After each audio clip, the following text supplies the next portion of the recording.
Bonjour et bienvenue dans ce deuxième module. Ici, nous verrons les bases de la modélisation 3D. Commençons par nous mettre en pleine page. Pour ce faire, commande plus W. Activons Snap Toggle et Angle Snap Toggle. Vérifions ensemble que Vertex et Midpoint sont activés. Maintenant, allons chercher notre plan AutoCAD et glissons-le dans 3ds Max. Sélectionnez Import File. Mettons-nous en Top View et recentrons le plan. C'est important de recentrer le plan, car lorsque vous importerez du mobilier sur 3ds Max, celui-ci sera directement mis au centre du logiciel. Cela vous évitera d'aller le chercher un peu partout. Masquons la grille avec la touche G. Sélectionnez le plan et changez sa couleur. Sélectionnez les portes et les fenêtres et masquons-les. Pour ce faire, sélectionnez un objet, clic droit, Hide Sélection. Commençons à dessiner notre plan. Allez dans Shape, Line Plus, à l'aide de Snap Toggle, dessinez votre plan. Désormais, faisons la même chose pour le reste du plan, sauf pour la cloison courbée.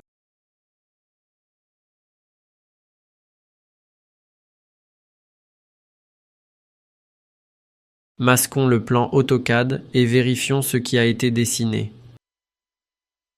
Faisons réapparaître tous les éléments qui ont été masqués. Pour ce faire, clic droit plus Unhide All. Il nous manque un bloc avant de passer à la dernière cloison. Lorsque vous tracez sur un plan AutoCAD, n'hésitez pas à faire un zoom sur le plan car certaines zones ne sont pas fermées.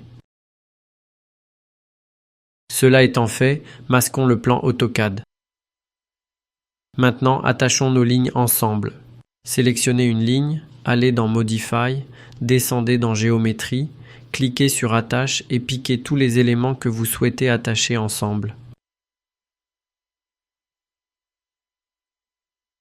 Ajoutez-lui un modificateur Extrude dans les paramètres Amount ajouté 3000 mm. Voici la première partie de la modélisation des murs. Là, je vais vous montrer comment faire cet arrondi. Mettez-vous en Wireframe. Masquez le plan AutoCAD. Dans Géométrie, sélectionnez Plan. Reliez les deux extrémités et réduisez les segments. Faites pareil pour l'autre côté. Et voilà, nous avons l'angle de la cloison qui apparaît. Pour mieux le voir, changez sa couleur.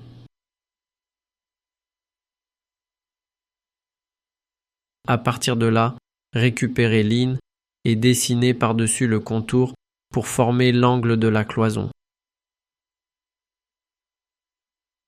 Une fois dessiné, ajoutez-lui un modificateur Extrude.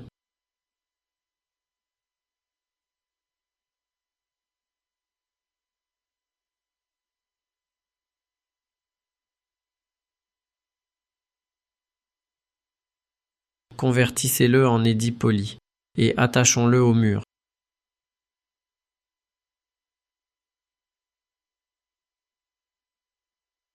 Désormais, vérifions que tous les éléments soient attachés. Cela étant fait, nous allons courber la cloison. Ajoutez un modificateur Edit Poly. Allez dans Edge et sélectionnons les arêtes de l'angle.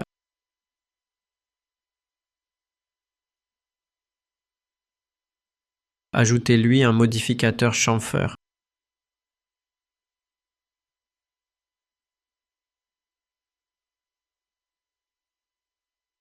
Ajoutez 1620 dans les paramètres Amount pour gérer la torsion. Augmentons les segments de 50 pour lisser correctement la cloison.